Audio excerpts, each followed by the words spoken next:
So as I said last night, I will continue there are 2 or 3 more questions here. So, okay, let us start. As this vipassana practice develops, should we take the mind as the primary object to notice what is happening there, like our delusion and defilements? Or is it advisable to stay with the rising and falling? So, as the progress takes place, should we take the mind states or to take the mind uh, to notice what is going on, like our defilements and so on? And also, is it better to stay with the rising and falling? As the vipassana progress, I mean actual progress, not what you think is the progress. In the actual progress, the thing is that when the mindfulness gets stronger, clearer, sharper, more and is it more continuous, naturally the noting mind, the mind that aware, noticing all these things, it will notice the mind also. Eventually. But does not mean that it always stay on the mind. It stays on whatever that is prominent. Whatever that is prominent, it will stay on it, and because of that, the mindfulness grow even further. The noting mind will grow even further. So with that strength of the mindfulness, and also the strength of the concentration and the wisdom factor and the mental effort, those things, when it develops into strong, clear, those are the one, the wholesome ones are the one that actually overcomes the defilements.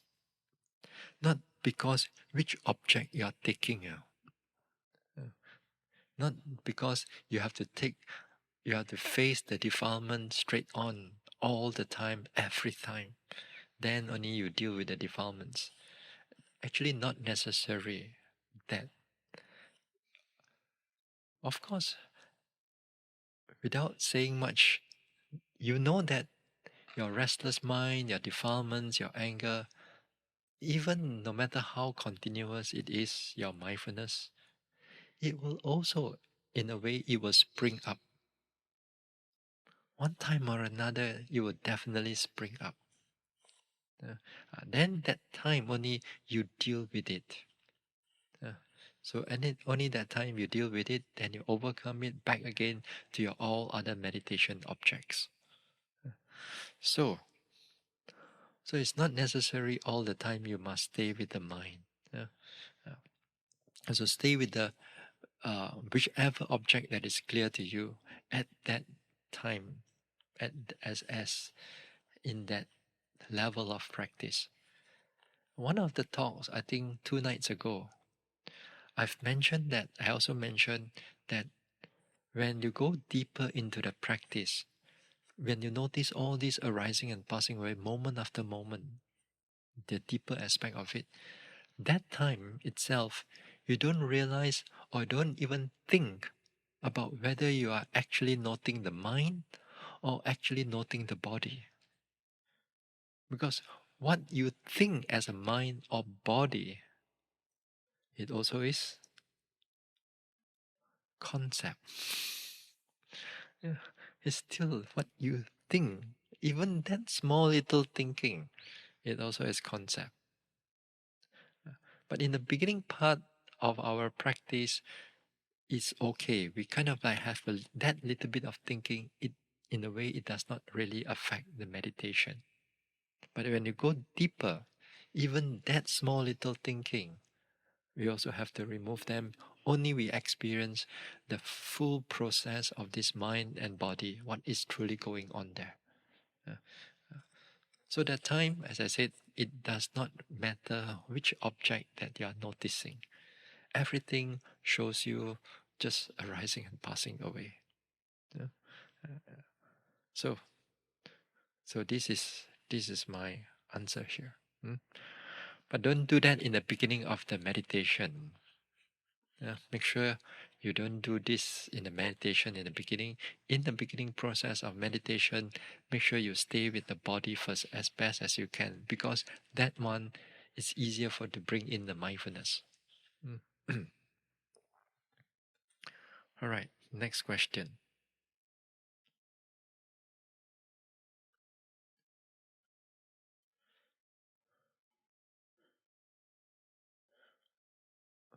Okay.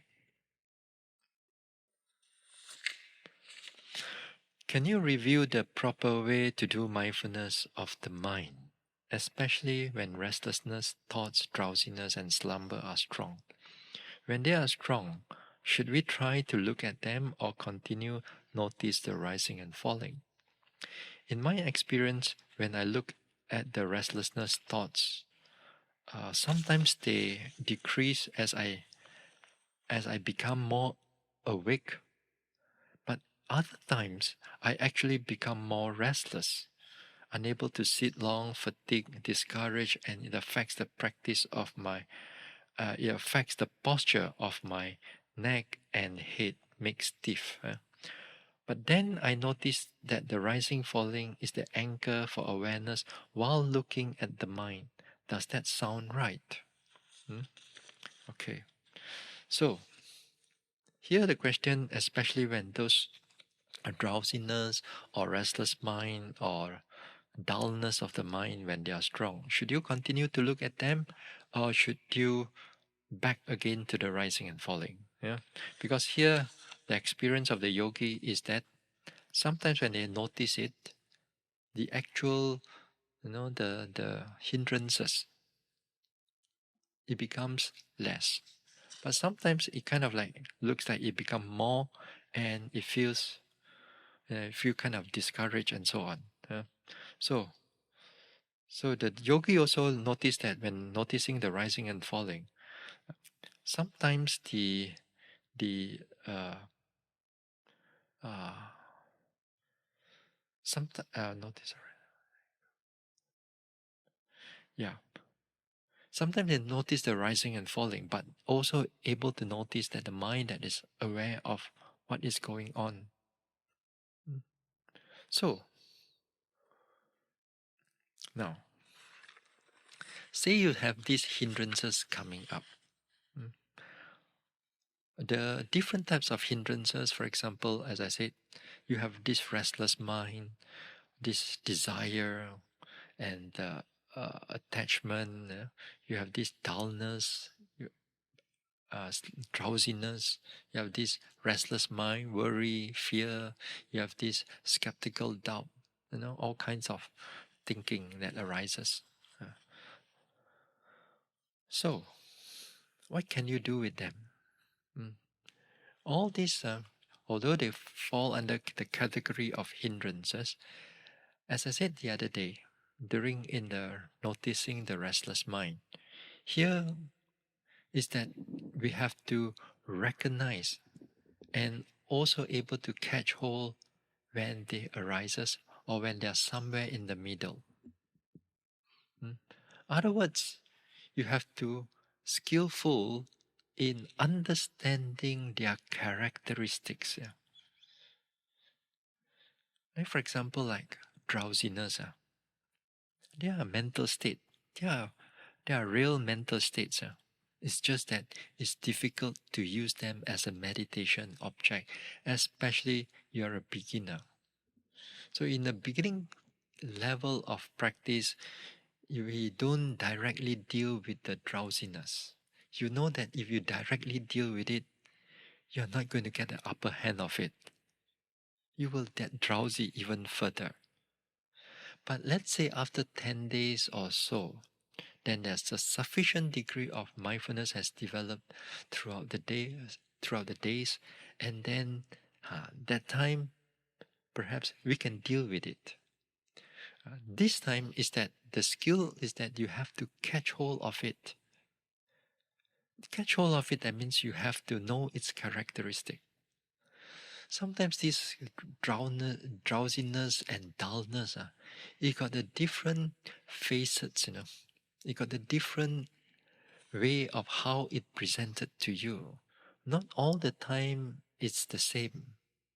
Sometimes, for example, like it's immediately when it comes in quite strong. But sometimes when it comes in like a very soft type of dullness. But then the body is not nodding. You don't feel sleepy. You feel like a bit heavy inside, or sinking, or more like sometimes it's dark. Something that your lights are, your mental brightness are slowly being covered up. Yeah, something like that. It's not all the time the same. So what I mean is that here is the different facets of it. Yeah, there are different forms of it. So if you're not able to catch hold of them, you think that you're still doing okay. That is where it's going to drag you into getting stronger and stronger and stronger. Then later part, you feel it so difficult for you to able to deal with it. Now, let's say you're able to catch it. You are aware of it. You're able to catch it, because to be able to catch it, there must be some remnants of mindfulness left. because because after all, it's drowsy. If your mindfulness is strong, then the drowsiness won't come in. So there are some remnants of mindfulness that you can able to notice. At least you can catch hold of it. Then with that catching hold of it, here again, you must have that acceptance of it. Yeah? That is to say, you must learn to able to accept that it is coming. If not, some yogis at times you feel frustrated. How come my meditation going so well and yet this drowsiness come in? What have I done? What have I eaten? What have like it kind of like you can't get. So for some yogis, this sleepiness, drowsiness, it comes so often they get so frustrated. Here we don't see yogi. Here usually drowsiness is not the main problem. Your main problem is the restless mind. Your restless is the thinking mind. It's so much again, and then you get frustrated. Yeah? So because of that is where the acceptance is not there. Yeah. Or sometimes they have a wrong idea. They want to suppress it. They get frustrated. That means they kind of like, in a way, dislike about the drowsiness. You dislike it so much. You get frustration, and you just want to suppress it down. And those things are not right because you are not able to accept it. Mm. But acceptance doesn't mean that on the other extreme, you just don't care, don't bother, come, sleepiness come. Sit there.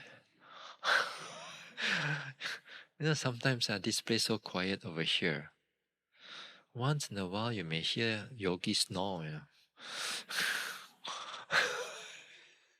They sit so quietly until they are drowsy. They're not dropped on the floor yet, but they can snore. Once in a while, you kind of like, you could hear it, yeah. But anyway, so when you're able to accept it, that means this time you have to use the the effort, the strong mental effort. That means it's a more active form of mindfulness to arouse back the mind to its clarity. Yeah. Yeah. So the same thing, we deal it directly onto the drowsiness and then learn to notice its characteristic, the different types, different nature, then note it faster. Sleepy, sleepy, sleepy, dull, dull, dull, dull, dull, dull, dull. And then you see how it change. Sometimes it's going to change lesser, lesser, and then they disappear. Sometimes you're going to go stronger, stronger, stronger, until sometimes as if like your consciousness cut off, sleep for a while. Any kind of like a microsecond, it cut off 1 or 2 seconds, and then your alertness come back again and again, and then after that it gets alert, clear. So sometimes you see a fluctuation of its characteristic of the dullness of the mind. So with that, you see it after a short while, perhaps you can able to overcome it. But again here, as I said, these defilements, these hindrances, one way sometimes like directly deal with it, not all the time is going to be successful. Sometimes it works, sometimes it just doesn't work. So when it doesn't work, what do? Then we do other skillful ways. Just like you have the paper, right? You see there's other skillful ways to deal with restless mind. Same thing, that if you cannot directly deal with it, you use other ways. The whole purpose here is to bring about that alertness, that clarity. For example, like if you cannot, the sitting is drowsy, you get up and walk. You get up and walk rather than do the sitting. Or if you still want to do the sitting, then we change it to noticing the sitting and touching in a faster manner. Uh, uh, or sometimes they just open up the eyes to get more lights coming in. Or the Buddha also mentioned like walking in the or staying in the out in the more brighter areas. Brighter areas that you have lights, then it'll be helpful. Or it says mindfully stretching the arms or the limbs, which is also good. Or the Buddha also mentioned take less food. Overeat also another problem. Sometimes yogi tend. There are places sometimes you overeat. You find that in the afternoon it gets quite drowsy. So there are a number of things. Sometimes even like if you are really the body is really tired, they recommend you to take a nap also, just like half an hour nap, and then after that you get up. If not, you cannot do anything. So something like this. So so therefore, dealing with these hindrances, all different states of mind, you should have like a number of ways that more or less that you understand and you able to remember, so that when this thing comes in, then at least you try this and you try that and see which one works. But that one, those skills, it has to be done more or less like in a retreat. When you're not in the retreat, when you're back there, when you're drowsy, you try this, try that, everything doesn't work. Why? Because there's no mindfulness right in the beginning. So it needs that some degree of mindfulness first in order for all these things to work. So, in other words, well, you have to sharpen your skills, then come back to retreat more often. Then only you can actually do it. So, don't feel too frustrated about all these hindrances. Learn to take them as an object of meditation. Learn to deal with them. And when you learn to deal with them, next time, if you learn to overcome them every now and then, perhaps not all the time, here it gives you the confidence. The confidence that actually I've done it before, now perhaps I could do it again. It doesn't give you that frustration. It doesn't give you that, you just want to give up. You feel that you can actually do it. And that is important for the yogis. Because these hindrances like thinking and so on, this is one of the major problem for Vipassana yogi to stop the meditation or to give up completely the meditation. Because every time they come into retreat, oh, so much thinking. Or come into a retreat, oh, so much sleepiness. Because you do not know how to handle it. You don't know how to deal with it. So after a 1 or 2 or 3 session of this type of they gone through with the drowsiness and sleepiness or so much thinking, they cannot deal with it. You're going to give up on this meditation. You're going to give up because there's you lack of confidence after you thought after I went for 2 or 3 retreats still the same, what for I go again? Yeah, why should I go again? So you lost the confidence, so you keep trying here and there. One of these days something will work and then you feel quite good actually. All right, last question. This one I cannot answer you. Why there is still no large-scale scientific research on Nibbana until now? Why there is no large-scale scientific research on Nibbana until now?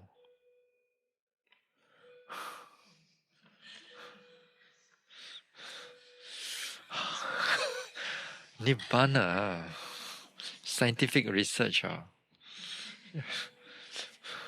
How many of you have experienced, realized Nibbana, first of all?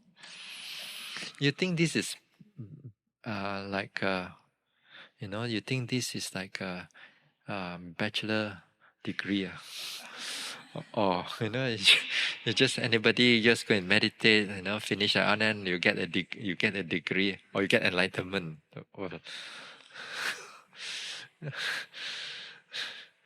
And again here this nirvana thing and so on. Even like different tradition within the school, different schools of thoughts in Buddhism, also you interpret it differently. Yeah.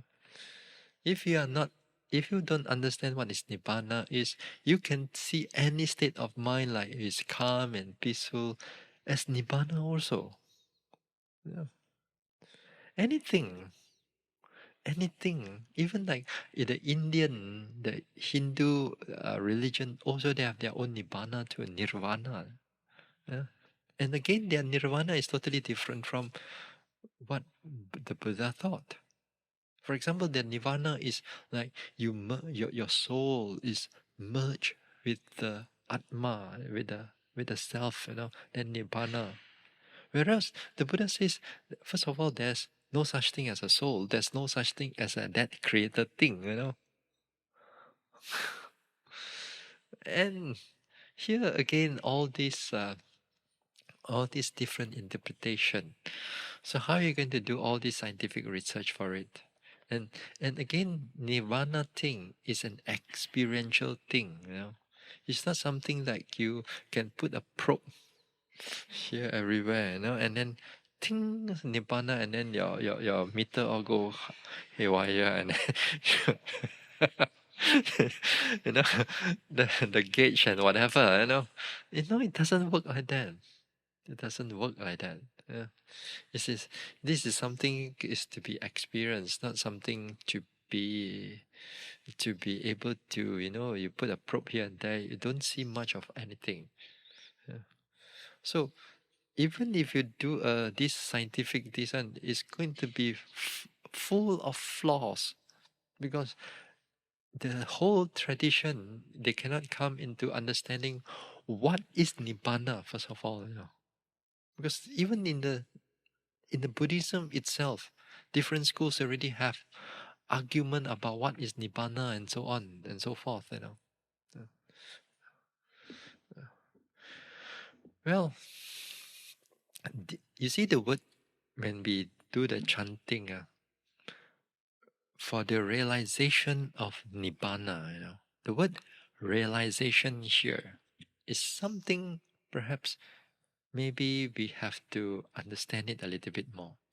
Now, realization here, it shows that nibbana itself is not created or not being formed, or It's it's it's it's an entity in a way, you know. It's for us to experience it. It's something for us to experience it. Other words, other words are. Some people say Nibbana is already there. Nibbana is already there. It's just that you do not have the capacity to see it. Nibbana cannot be known by your thinking mind, cannot be known by your hearing, seeing, smelling, tasting, touching. All these senses and your thoughts. This is not the right type of consciousness for you to able to experience Nibbana. So, in other words, if it's there, you cannot even realize it that it's there. So it needs that development of that direct understanding of this mind and body process until one day you're totally able to be free from all these five aggregates. Then the consciousness of the path and friction. Then we also take this one, that the path and friction, when that consciousness is the one that see Nibbana as it is or realize Nibbana as it is. Yeah. Together with that, eradication of defilements take place. That only you can able to actually realize Nibbana. Other than that, it's impossible. So scientific research here is impossible. Yeah. So again, this is the thing here. All right. Any verbal question? One or two questions if you have. Yes. Have you heard of meditation sickness? Because right now in the Western Buddhist studies academic community, they're doing research, where yogis are reporting an increase in anxiety or depression following sitting meditation retreats, basically noting adverse effects of meditation. And in my own experience, after my first retreat, it was also like that, but I didn't know that it was also noted in my other yogis. But yeah, whatever I tried to come to the retreat to deal with, like my anxiety, depression, and loneliness, and so forth, I think it enhanced it, and it probably made it more problematic following the retreat. So I wanted to ask your opinion on this, and if you've seen this in your experience. Right. Here, the question is that after retreats, or certain retreats, have some yogis and meditators gone, and then when they come back, their anxiety or their depression or anything begins to getting worse. Yeah. So, these things has been happening, and we knew that too. Yeah. But have I seen in Vipassana retreats? That also is a thing that perhaps we can look into. Yeah, it has to do with whether it's a wholesome mind or unwholesome mind. Yeah. Has to do something with that. So let's go into it now. When people do retreats, you know that retreats, whether it's Buddhist retreat, there are so many different types of retreat, so many different kinds of retreat. Whatever they taught inside there, I'm not sure what is going through inside there. Yeah. But perhaps there are actually wrong teachings of what is going through inside there. You know, sometimes, for example, people already have some degree of depression, some degree of anxiety. Yeah. You go into a retreat. You go into a certain retreat. Sometimes certain factors of the mind is being aroused, which is actually not helpful or will detrimental, and or it will make the anxiety or depression even go further in the long run. Yeah. For example, some people like they go into a retreat. Then the retreat is not about mindfulness, or even they say what is mindfulness, but they are not actually doing mindfulness. They are more like doing sorry, attachment, craving for things. Uh, More like they like you go into a retreat, you go into a place, you sit down there, then they kind of like delight in the nature. Although the nature is good in a way, but without realizing it, the craving for all these external things, nature, kind of like you forget about the anxiety, kind of you forget about the thing. But in a way, the craving mind, the attachment, and so on, towards all these things, beautiful things, nice things, and you go through for a 1 week course, then after you come back, your mind is not having those things anymore. When you come back to the so-called mundane world, everyday world, now the mind is like going through again with all the depression, and you have to deal with the anxiety again and so on. And then yet the mind crave for those experience about when they are in the retreat. It was so nice, so pleasant. Now at this time, when they are in the everyday world, they could not able to get it. So they feel frustrated. They feel anxious. They feel like something is wrong and so on. And that contribute further into their problems. Yeah. Although it feels nice at one time, but you're not really dealing with the anxiety. You're only shifting the attention away from all this anxiety, depression, which is in a way is good for a period of time. But after that, when it's free from it, you get back to everyday world. Then what are you going to do with it? You don't have that you're going to crave for that experience, and then it contributes to even more. Yeah? One thing. Yeah? So with that perhaps is one thing that they thought that they are doing mindfulness, but actually they're not doing mindfulness. Another thing is that another thing is that some people has gone to a retreat, or for example, like even in a proper retreat, also the right retreat. Then let's say they go in with some again some anxiety or depression or some kind of mental disorder. Hmm?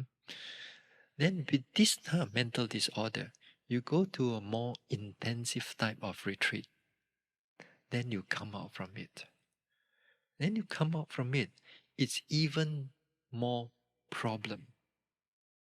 Even more problem. Because, for example, like what we do in this retreat, this is a heavyweight retreat now. This is not a light retreat. This is an intensive retreat. You are demanded. I mean, we demand you to sit, morning 4 o'clock until 10 o'clock at night. Yeah, walk, sit throughout the whole day. Every day, similar thing, nothing enjoyable, nothing else. No TV, no sofa, no nothing. Cushion, floor, and meditate. Yeah. This is what we do. This is heavyweight in that sense. Now, if those people with anxiety, they come in and they do this thing, and again here we do not know what is happening inside their mind. Yeah. We're not knowing what is going on with their state of mind, and if they do it wrongly, and if the teacher is not good enough to detect this problem, or perhaps there's no interview, or let the yogis do whatever they want, and then when they go back, this problem is going to go even worse. Huh? One of the things that even you tell them to do mindfulness, they do any other thing because the mind is not thinking straight. No, you're not thinking straight. You tell them to do something, they do completely the other thing. Because here we have interviews, we can check whether the mind of the yogi is okay or not. If it's not okay, we have to ask them to leave. Yeah. But if let's say there's no interview or nothing, and you do not know what's going on with the people there, with the yogis, and then therefore yogi, when they finish the retreat, they end up with even more confusion. There are a lot of confusing thoughts, and then you're going to condition the mind to become more anxious and more depressed. Yeah. So this type of meditation, actually is not suitable for those who have mental disorder and so on. Yeah.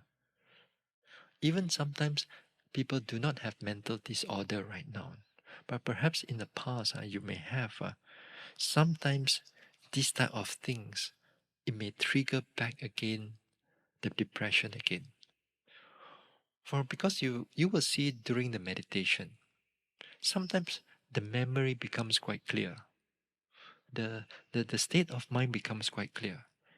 And if this type of state of mind clear and it comes into the present meditation right now, and if let's say they cannot handle the thoughts, then it can trigger back everything back again. Very, very strong emotion is going to come in. And then they cannot handle it. They end up with all kinds of depression and all kinds of desire. Everything being stirred back again. So after that, when they went back, things get worse. Yeah.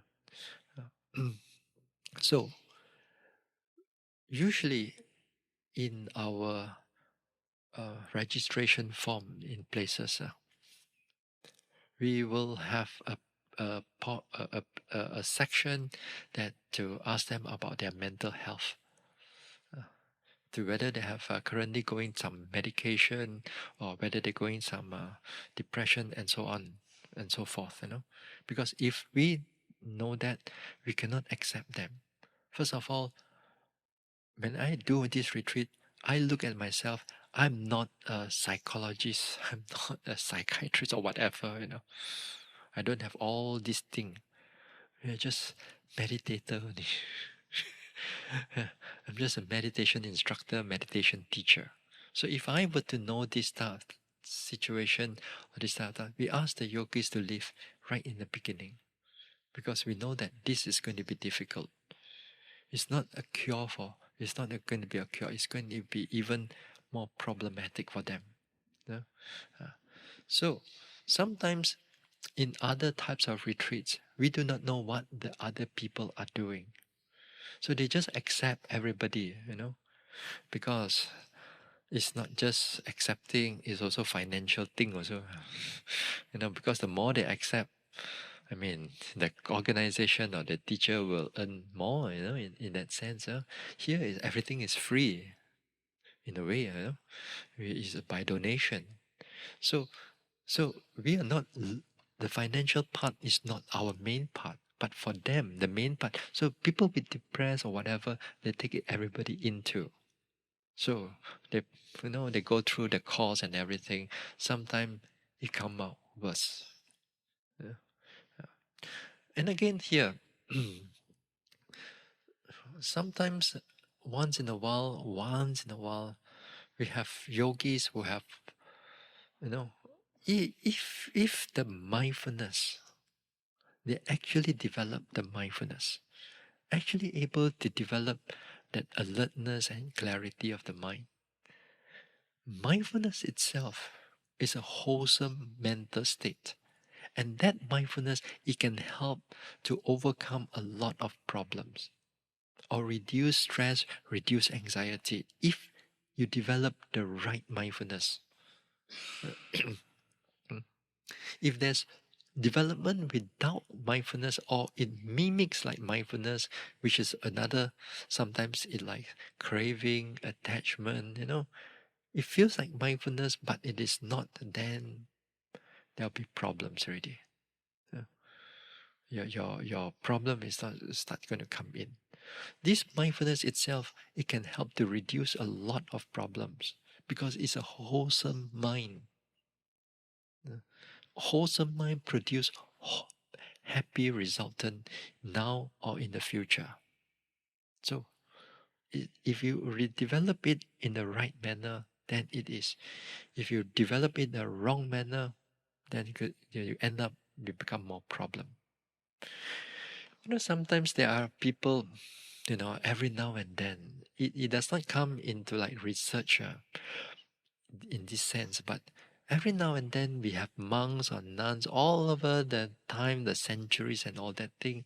They have this problem too. Not that they don't have. Now, for example, there's another type of meditation. They call the 32 parts of the body. All right, this meditation is recommended by the Buddha, and it helps to overcome uh, our sensual desire or our lust. Here, it is good for the monks or nuns because that they live as free from all this sexual activity or marriage and everything. So this type of thing, when it arises, when you do that, it helps to overcome that feeling. Now, with that, with that, so sometimes monks starts to do these parts. Let's say, for example, they take these 32 parts: head, hair, body, hand, nail, teeth, and skin. You begin to like separate the body mentally. You separate it as parts rather than as one component, like what we see a person. You separate them as parts, and then you use one of the parts and you contemplate on them. For example, you take the head hair. Then here you label it as head hair, head hair, head hair, head hair. At the same time, your imagination of the head hair to able to see the head hair, the color, the strength, the length, the shape of the hair. Kind of like you able to have a mental vision on it. Huh? After you do that, then you must see the head hair is not in the head but is already disconnected to the body. Perhaps the head hair is on the, when you take shower and then every time you got to dig out all your hair from the toilet. You think that one is still beautiful. Like David and I, don't have problem. For the rest of you, perhaps you're gonna have a problem. You see, a whole bunch of head hair is there. And then that time, the head hair is no more beautiful. So we use that contemplation that once it's disconnected from the body, we don't see it as, when it is separated, these body parts, they are not beautiful anymore. When it's not beautiful, the mind does not attach. So we take it up as head hair, and you see it in a more foul or disgusted nature of it. Or perhaps that we also we notice it as this head hair. If you don't put shampoo and you don't wash it and you leave it naturally, you don't intervene it, you leave it naturally, it will change, and it will change into something ugly, terrible, smelly, and so on. Then that time the mind does not attach to it. Because it does not attach to it, the mind is in a way technically free from the lust. But the thing is that if you don't do this method correctly, if you do not have mindfulness, if you don't have strong mindfulness for it, your mind is going to turn into like total fear and total disgusted about it over the limit until the person itself cannot talk to people. Every time he sees people, is that the whole mind is totally distorted. You know, it's totally distorted. It kind of like it cannot able to function. And that it become a disorder actually, a mental problem already.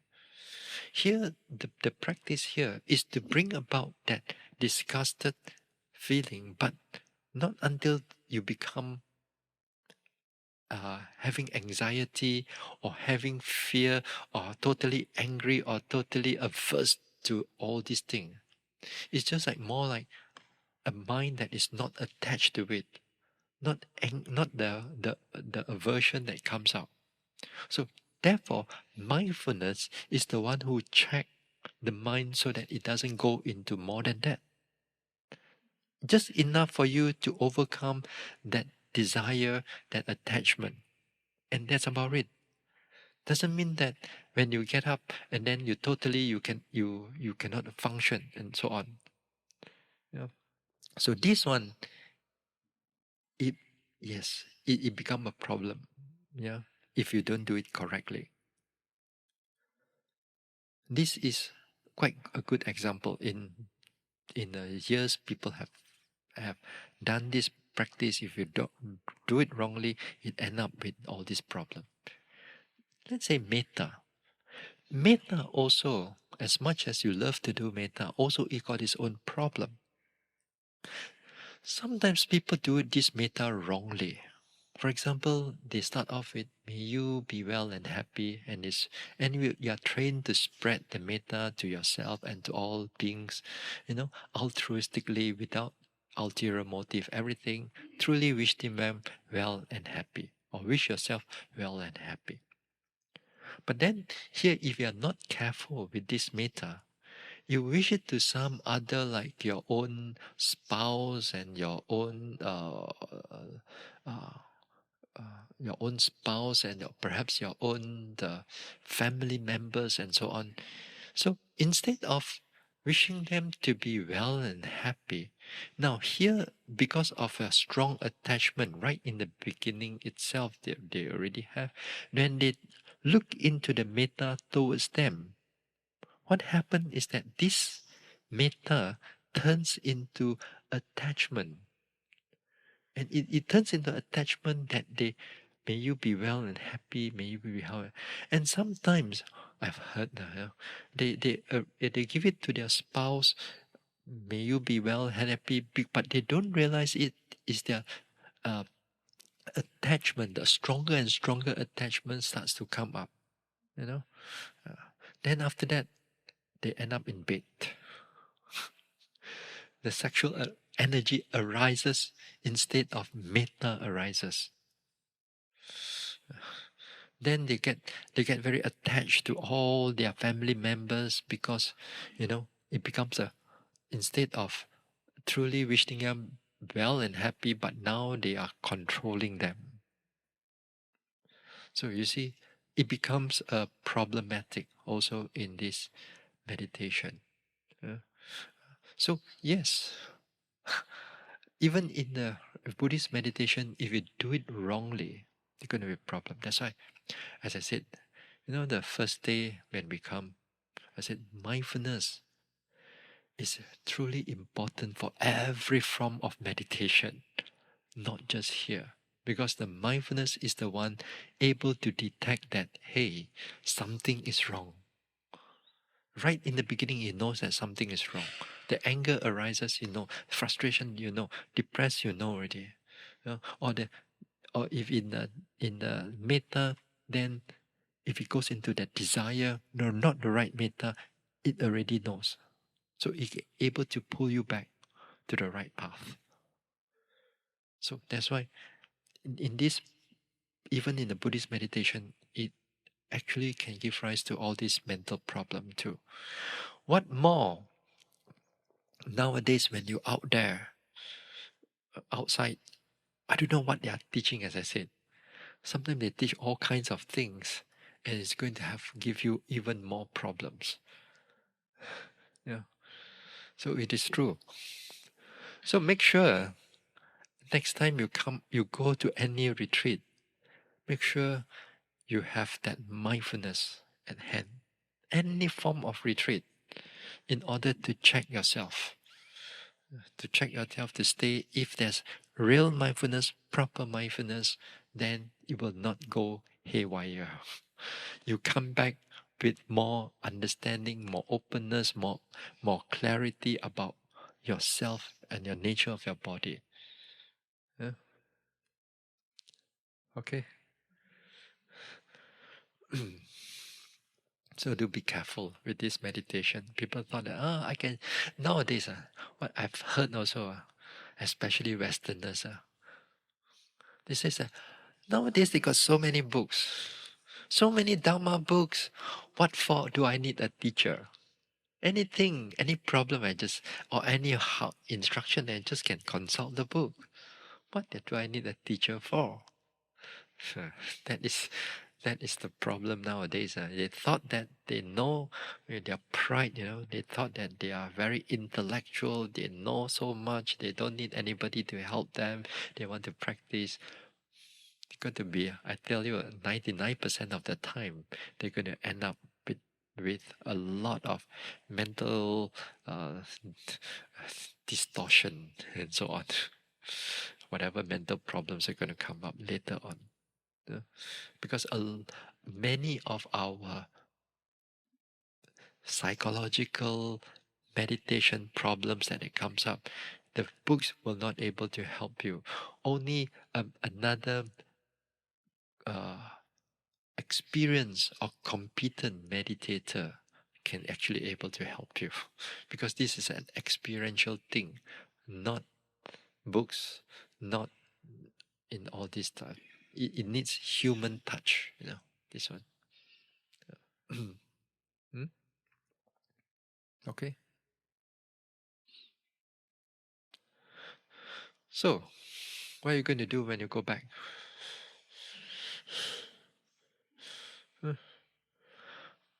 If you really want to develop this retreat, the first thing you go back, you plan for the next retreat.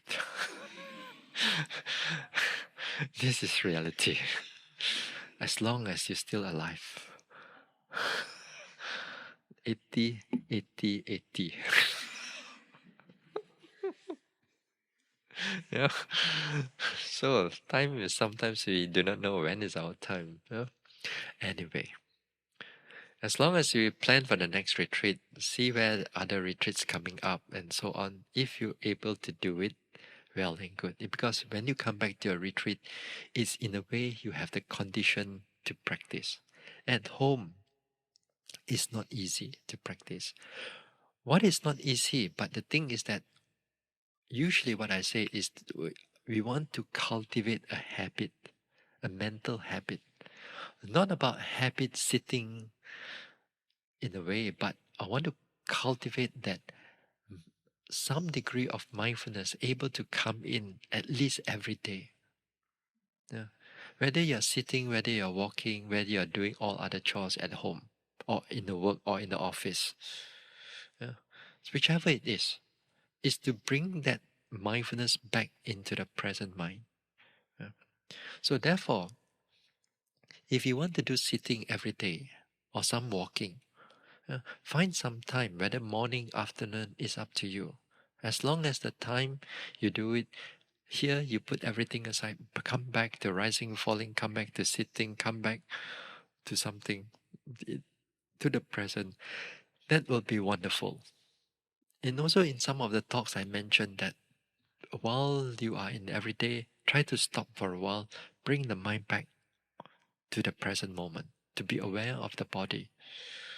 Stop for a 15 seconds, 30 seconds, or even close the eyes. Nobody around, just close the eyes and just sit for there for a while. Forget about what is going on there. I know it's very difficult for us to undo while we are doing something, So it's good that for us just to stop. Just stop for a while.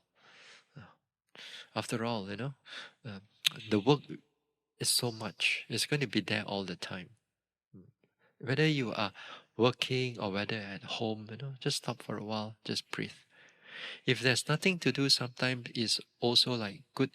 For example, you're waiting for somebody, then just close the eyes, bring back the mind to the present moment. Mm. And also, if those who have been doing this daily practice regularly at home, now what you can do also, perhaps like my suggestion, maybe 1 month or 2 weeks, you want to do some vipassana meditation.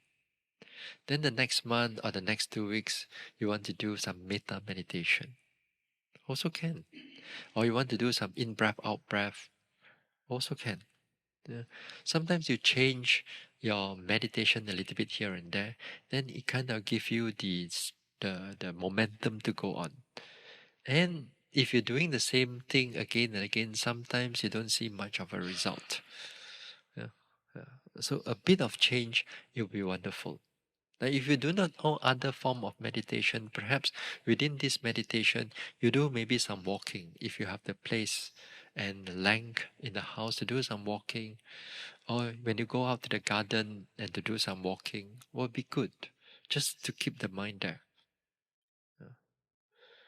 Now, this is one area, but another big area that we have to look into also in your out there is to be careful, to be aware of our discipline and precepts as a Buddhist. The 5 precepts. Yeah. Here is that if you really want to, if you really want to develop the mind, you better be careful of the drinking problem. If you have, if you're going to get drunk, how are you going to meditate? This is exactly the mind itself is being affected in that way. It has consequences, and the consequences, one of it is it reduces that clarity of the mind, and it will have its impact when you come into retreat. Yeah. So don't underestimate this this thing. We thought that, oh, after all, I've drunk and then I overcome it and so on, I'm okay. No, it's not like that. That mind is actually have a effect in the meditation. Uh, so it reduce that thing. It reduce that strength of the mind. So too, like all other precepts that you have to observe as a Buddhist, that would be good, because those things, it help you so that you don't fall into regrets, don't fall into all kinds of worry and so on. Yeah. Some things we have to give up, and it is perfectly all right. Uh, uh, Something like that. Uh, Also, another area is to study a little bit about this meditation. Yesterday night, I gave you some of the books that is useful to read. A number of them. Although I give you a small example, but there are also some more, which is also I find it excellent. So take a look at them, read up, and will be helpful instead of reading all kinds of novels and everything like Meals and Boons. You know what? Meals and Boon. No more already. Yeah, old enough. That one is for teenager, especially for young girls.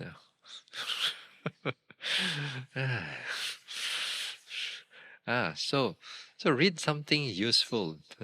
Of course, you can read a little bit here and there about other things, but perhaps if you want to really do this meditation, read this thing up. Yeah. Then, what is the another area is important is to have get go and look for some kind of right people that you can associate, that you can talk about the Dhamma, or discuss about the Dhamma, or discuss about the meditation practice. And this kind of people will actually is one of the most important factor that to drive you further on, to give you that motivation. Yeah. I mean, this is like coming together as person, not coming together in Zoom, Zoom is one thing. Nowadays, after the COVID, everybody knows how to use Zoom. And then people become, you don't want to travel anymore, It kind of like, too far away. Zoom is easier. No, actually, you have to come together to feel the people around so that we can give you all this encouragement to practice, to discuss Dhamma, and so on.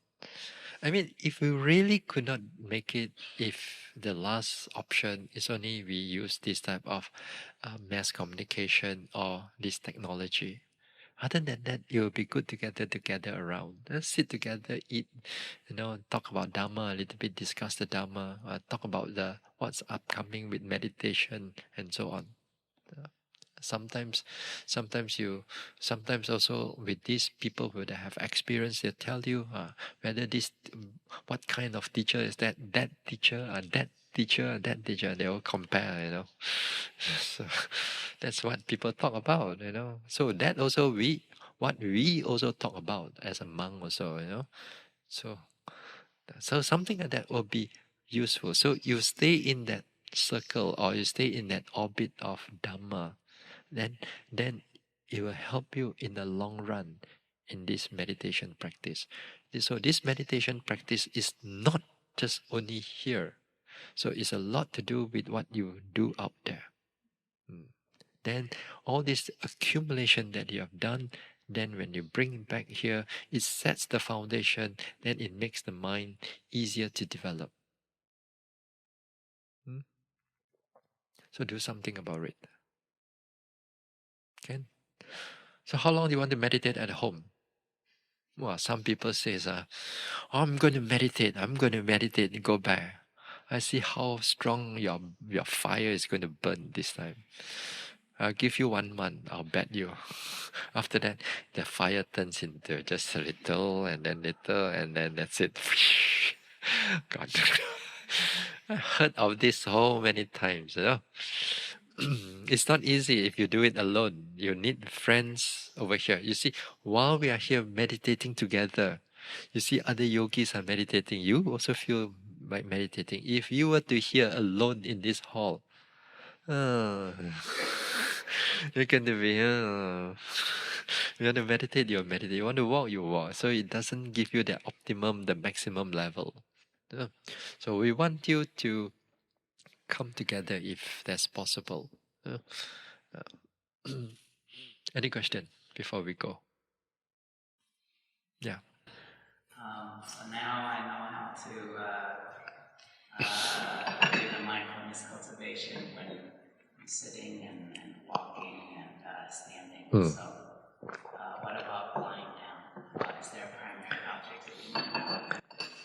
Yeah, lying down, if when you're at home, let's say, don't do it as the main thing. You know, you don't do it as a main meditation practice. But if let's say one of these are the 4 postures, of walking, sitting, standing, and lying down. Now, lying down over here is whenever you need to rest, but before your eyes are closing. So let's say you lie down there, and your mind is still quite alert, and you lie down there. You on the side or on the back, then it's perfectly fine. What you need to do is that in the lying down position, first of all, you learn to scan the body first. Scan it through. Up, down, scan it through. Just bring the mind back to the body. Sometimes in the lying down position, you may feel the rising, falling of the abdomen. Then it's good. And then you feel it for a while. Feel it for a while. If other sensation were to come up, then notice other sensation. Then it'll be helpful to notice in the lying down position in terms of the vipassana practice. So you do that, but you don't do this for too long, because this position, it doesn't invoke so much of energy. Here, if you are mindfulness and your mind is not active enough, then slowly and slowly it will fade into drowsiness, and perhaps you will go to sleep. Then well and good, fine. But there will be at times on days or even in a retreat, this lying down position can be helpful if you cannot sleep at night. It's not going to make you sleep, but it makes you less worry about tomorrow.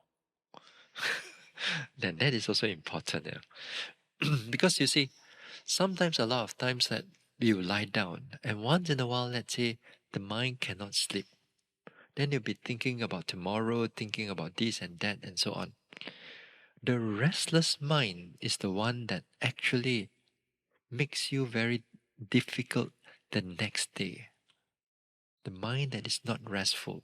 When the mind is not restful, it makes the body not restful. So in order to turn it around, what you do is that while you're lying there, this time is to make sure don't let the mind run here and there. If it runs into planning about worry about tomorrow, whether can meditate or not, so what you do is that just gently bring the mind back again to the body. Bring the mind back again to the body. Just be aware of the body. Yeah? Be aware of the body here and let it stay here. The body is actually resting. The mind also in a way resting, and it may take you like an hour or two or more, or even the whole night. Just keep the mind in the present. It runs back again, run back again, run, come back again. Then the next day, actually, the body is rested. The mind actually can still function, although a little bit slightly more, slightly tired, but it's better than the whole night thinking about it. So in a way, it's quite restful. The body is resting. So that can be helpful whenever you are not able to sleep at night. So if usually normally in a retreat, we don't really encourage you to do uh, lying down meditation specifically for vipassana. There are places people do that, In fact, that I've seen yogis lying down whole floor and then lie down everybody. And then everybody lie down, close their eyes. I don't trust you all. Come on. I know it's one of the four postures, but you know it yourself. Here we want you to really make an effort. But other retreats is up to them. Sometimes the effort you don't do it, you don't expect to be pushed so much. It's more like a relaxing type of retreat, more like at ease at present type of retreat. So they do all kinds of things to help you to relax. Yeah. I'm not saying it's not good. Sometimes that type of thing, if you're able to rest quite mindfully, and it's a very therapeutic to the body too. And it's only good for the body.